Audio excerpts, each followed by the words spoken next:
नमस्कार मित्रों, मैं सौरभ सिंह रुद्र यूट्यूब चैनल में आपका स्वागत करता हूं। आज हिंडनबर्ग की रिपोर्ट आते ही पूरे हमारी भारतीय पॉलिटिक्स में जो इंडियन पॉलिटिक्स है उसमें हलचल देखने को काफ़ी तगड़ा मिला। जो वहीं राहुल गांधी जी के द्वारा जेपीसी की मांग की गई है, इस पर जांच बिठाने की कमेटी की बात कर गई है। और साथ में राजनीतिक दलों पर, जैसे कुछ राजनीतिक दल हैं जो आरोप और प्रत्यारोप लगा रहे हैं कि इनका अडानी के साथ मिली भगत है। जो हमारी सेबी प्रमुख है माधुरी पुरी बूच, आखिर सबसे बड़ी चीज यह जानने की जरूरत कोई नहीं सोच रहा है कि जो हिंडनबर्ग लगाया है आरोप, उसको आरोप क्या है और उस आरोप में क्या उसके पीछे की सच्चाई है। और 3 आरोप जो मैं आपको आसान भाषा में बताऊंगा कि वो आप समझिए और फिर उसके बाद डिसीजन लीजिए। और एक सबसे बड़ी चीज कि हमारे भारतीय पॉलिटिक्स में यह सोचने की जरूरत है, अगर इस तरह माहौल फैलाया जाएगा तो स्टॉक मार्केट और शेयर मार्केट में बुरी तरह गिरावट गिरेगी, जिससे हमारे देश की अर्थव्यवस्था पर बहुत ज्यादा असर पड़ेगा। इस चीजों को ध्यान इस पर कोई दे नहीं रहा है और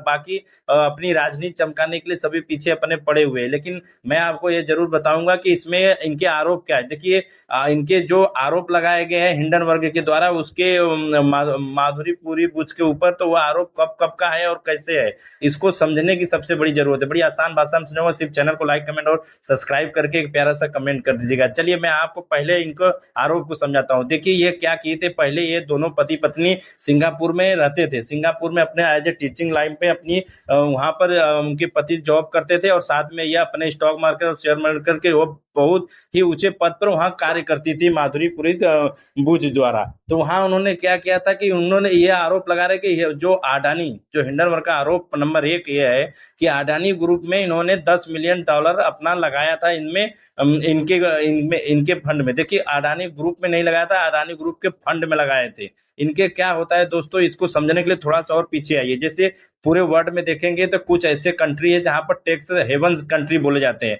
जैसे में मॉरिशस है, मॉरिशस का नाम न्यूज में सुने होंगे। मॉरिशस और फिर आप बरमूडा ट्रायंगल समझिए, साइप्रस समझिए, ऐसे 25 ऐसे आइलैंड है जहां पर जाइए, कुछ पैसा लगाइए, ऑफिस खोल दीजिए और वहां पर उस देश में 2 4 10 20 100 को काम दे दीजिए तो वह आपका टैक्स फ्री करता है। मामूली सा टैक्स लेता है या वो भी टैक्स नहीं लेता है।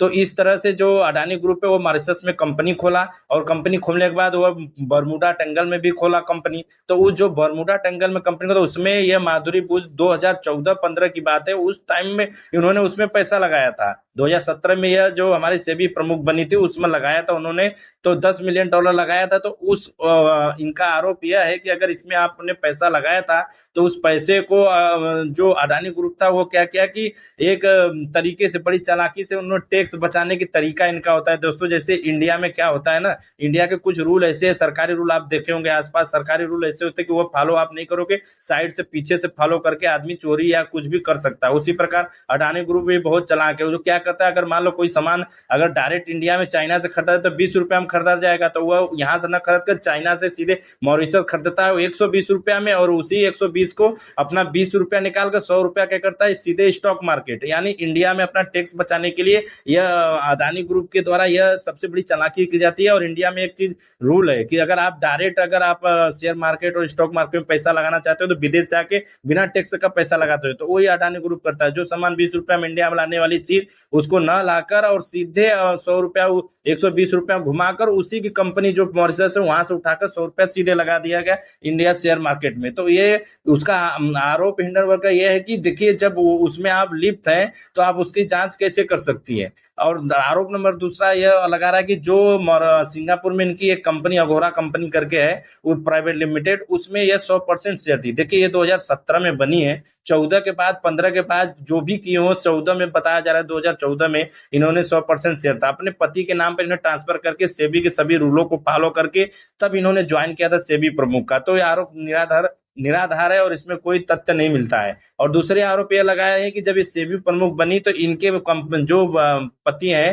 इनका धवल बुच, उन्होंने क्या किया था कि एक अमेरिकी कंपनी है ब्लैक स्टोन करके जो रियल एस्टेट में जमीन वमीन खरीदती है, वहाँ बढ़िया बढ़िया बिल्डिंग बनाती है और रेजिडेंसी बनाती है, उसको भाड़े पर देती है, उसका ये एडवाइजर थे। तो उन्होंने कहा कि ये जो कहीं भी जाती थी जो अपनी सेबी प्रमुख है तो वहां पर जाकर उस कंपनी का प्रचार करती थी। कहने का केवल उनका नाम लेती थी कि इसमें आप करोगे तो इसमें ग्रो करेगा, ऐसे करें। तो देखिए वो सेबी प्रमुख है, उसी का बात करेंगे और जा जाके उन्होंने बात किया। और एक आरोप लगाया गया था हिंडनबर्ग के द्वारा कि और 2-3 कंपनियां जो थी उसके अंडर में उनको क्या कि उनकी रजिस्ट्रेशन और उनकी जितनी भी कार्य विधि उसको जल्दी से प्रोग्रेस मिला इनके वजह से। तो तमाम देखिए जांच की विषय है। और इसमें एक चीज और कहना चाहूंगा कि अगर इस विदेशी रिपोर्टों एक मामूली से करीब आप 20-25 आदमी 40 आदमी गठन करके रिपोर्ट बना के किसी देश को हिलाना यह गलत बात है। हालांकि उसको पहले से नोटिस गया है। देखो सोचिए, आप सोच के देखो कि एक छोटी सी रिपोर्ट पूरा हमारा सुप्रीम कोर्ट पिछले 18 महीने में परेशान रहा, पूरी राजनीति गर्म रही, विपक्ष को लड़ाई लेने में लगे हुए हैं, ये नहीं पता करें कि ये झूठ बोल रहा है कि सही बोल रहा है। इसका जांच करने के लिए कोई अलग से कमेटी है? आप सोचो ना, कोई है अमेरिका में जाके उसको पकड़ के लाए और बोलेगा भाई कहाँ कहाँ तेरा रिपोर्ट सही थे? कोई कानून नहीं है, नोटिस जाता है वो आता ही नहीं नोटिस देने। तो अपने देश को बर्बाद करने के लिए अपने हाथ में नहीं ठानना चाहिए, उसको पहले पकड़ो जो आरोप लगा रहा है। यहाँ वही बात होगी, पहले पड़ोसी पड़ोसी लड़ाई करते हैं और जो तीसरा मजा लेता है वो बैठ के हंस रहा है कि देश में देखो राजनीति गर्म है। तो पहली चीज हम चाहेंगे कि पूरी पक्ष विपक्ष मिल के उसको पहले पकड़ो और उसको लाओ, और उसका पहले पकड़ के अगर आपके अंदर दम है तो अमेरिका से ले आओ उसको, पहले पकड़ के अपनी जांच तो देखो ये क्या बोल रहा है, सही है बोल रहा है। अगर आपको मेरी वीडियो अच्छी लगी लाइक कमेंट सब्सक्राइब करिएगा।